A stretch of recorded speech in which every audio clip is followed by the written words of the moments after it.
There is a law so powerful that it destroys more lives than it saves. The more desperately you want something, the more certain you are to push it away. Notice how the person who chases relationships ends up alone. Notice how the person obsessed with money somehow never quite reaches it. Notice how the person hunting for happiness is the furthest from it. This isn't pessimism. This is physics. When you grip something too tightly, you crush it. When you chase something too hard, your desperation becomes visible. And people, money, and opportunity can sense it. They flee. The richest people you know probably didn't get there by obsessing about money. The people in genuine relationships didn't get there by chasing love. And the happy people you meet didn't arrive at happiness by desperately hunting for it. They pursued something else entirely. They learned to want without needing. And that changes everything. Psychologists call this the paradox of hedonism. The strange thing about pursuing happiness directly is that it makes you miserable. It's like chasing your shadow. The harder you run, the faster it moves away. When you obsess over a goal, your brain enters a state of what researchers call goal fixation. Your nervous system floods with cortisol. Your vision narrows. You start making worse decisions because you're operating from a place of scarcity, not abundance. Mihaly Csikszentmihalyi, the psychologist who discovered the concept of flow, that state where you're so absorbed in something that time disappears, he found that flow never comes when you're focused on the outcome. It only comes when you're absorbed in the process itself. The moment you say, "I must have this," your brain switches from exploration mode to survival mode. And survival mode is desperate. Survival mode smells like fear, and people run from fear. Let's talk about love first, because this is where the paradox hits hardest. When you chase someone, what are you really doing? You're sending a signal that you need them to complete you. You're broadcasting that your happiness depends on their choice. And what does that person feel? Pressure, weight. They feel trapped because your well-being is now their responsibility. So they pull away. The person who attracts genuine love isn't the one desperately chasing. It's the one who is already whole, the one who wants the person but doesn't need them. There's a massive difference. One is magnetic. One is needy. One draws people in. One pushes them away. The ancient Stoics understood this completely.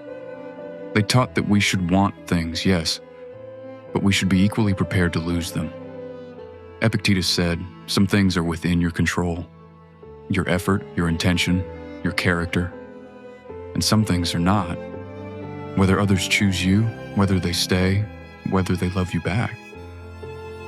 The moment you accept this, something shifts. Your desperation disappears, your neediness evaporates, and paradoxically, that's when people actually want to be around you. Now let's look at money and success.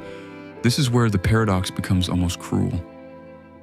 The person who is desperate for money, obsessed, anxious, checking their bank account every hour, that person makes worse financial decisions. Fear drives them. They miss opportunities because they're not thinking clearly. They take bad risks, or no risks at all. They talk about money constantly, which makes other people uncomfortable. So business opportunities, mentorships, and connections pass them by. Meanwhile, the person who doesn't desperately need money, the one who is already building something, the one who is secure enough to think long-term, that person attracts it. Money flows toward confidence. Opportunity flows toward people who are already doing something, not toward people who are desperately hunting. There's a concept in psychology called the Hedonic treadmill. It means that even when you achieve what you wanted, you get the job, you get the money, you get the promotion, the happiness spike lasts maybe a few weeks, then you adapt. You return to your baseline. You're back to being unsatisfied, now just with more possessions. So the person running after money at 100 miles per hour is essentially chasing a ghost. They'll never catch it, because contentment isn't waiting for them at the finish line. But here's where it gets deeper. We live in an age where happiness itself has become a product to chase. Social media has convinced us that happiness is a destination, that if we just get the right relationship, the right body, the right amount of followers, the right job title, then we'll finally be happy.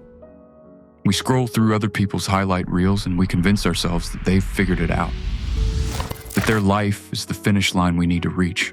This is an illusion, and it's a particularly modern one. The ancient Stoics were clear about this. Seneca, who was one of the wealthiest men in Rome, wrote extensively about how wealth doesn't buy happiness. He even spent time living like a poor man, deliberately, to remind himself that he didn't need anything. He understood that attachment, the belief that you need something external to be complete, is the root of all suffering, not desire. Desire itself is neutral. You can desire something while also being prepared to live without it. The moment you cross from desire into attachment, everything goes wrong. Attachment says, I need this. Desire says, I want this. Do you feel the difference? So how do you want something without being attached to it? How do you pursue a goal without your entire nervous system going into panic mode? First, you have to separate who you are from what you achieve. Your value as a human being is not determined by your relationship status, your bank account, or your accomplishments. This is harder to believe than to state, but the Stoics were absolutely clear. You are not your outcomes. You are your effort. You are your intention. You are your character. Those are the only things that are truly yours. Everything else can be taken from you. Relationships end, money is lost, jobs disappear, health fails.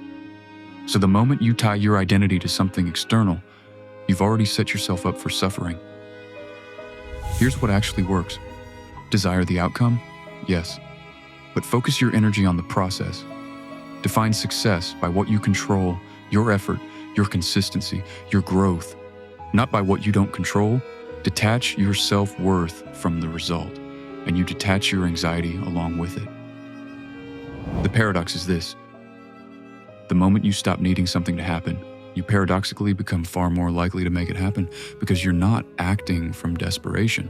You're acting from clarity. Let's make this practical. How do you actually train yourself to want something without needing it? The answer is, you practice living without it first. Viktor Frankl, the psychiatrist who survived the concentration camps, wrote that we find meaning not by demanding happiness, but by enduring challenges with purpose. He discovered that people who survived the camps were not the ones focused on getting out. They were the ones who found meaning in the present moment, helping others, maintaining dignity, staying human despite inhuman conditions. The ones obsessed with escape often gave up and died. This is an extreme example, but the principle applies everywhere. You build the mental muscle of non-attachment by practicing it. Spend a day without checking social media and notice the world doesn't end. You're not missing anything essential. May go a week without buying something you want and notice you're still whole. Do this repeatedly and your brain rewires. You stop believing that external things complete you. The anxiety drops. And strangely, when the anxiety drops, clarity rises. And when clarity rises, opportunity appears. This is not mysticism. This is neuroscience. So here's what you need to understand. The things worth having are never caught by chasing. They're attracted. A great relationship doesn't come from desperation. It comes from being so grounded in yourself that you can actually choose freely. Money doesn't come from obsession. It comes from doing good work and not being afraid of walking away. Happiness doesn't come from hunting for it. It comes from being present with what you already have. The ancient Stoics had a phrase for this. They separated preferred indifference from your actual well-being. Basically, they said, sure, I prefer to have money, health, respect. These things don't determine my worth or my peace of mind. My peace comes from within, from my character, from my effort, from the fact that I'm doing the right thing. Once you truly believe this, not intellectually, but in your bones, everything changes. The desperation leaves. The neediness evaporates. You become magnetic instead of repellent. And paradoxically, life starts delivering what you stopped chasing.